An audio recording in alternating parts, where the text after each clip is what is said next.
নবী। যাই নামাজে দাঁড়িয়ে যাব, পড়ব মাগো তারাবি। যেই নামাজের শিক্ষা দিলেন আমাদের প্রিয় নবী।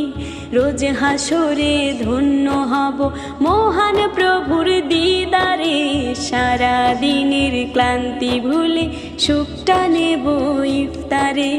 রোজ হাসরে ধন্য হব মহান প্রভুর দিদারে। সারা দিনের ক্লান্তি ভুলে সুখটা নেব ইফতারে। আত্মাকে মা শুদ্ধ রাখতে বন্ধ রাখবো পানাহার। হিংসা বিবাদ যাব ভুলে দূর হবে মায় অহংকার। আত্মাকে মা শুদ্ধ রাখতে বন্ধ রাখবো পানাহার। হিংসা বিবাদ যাব ভুলে দূর হবে মা।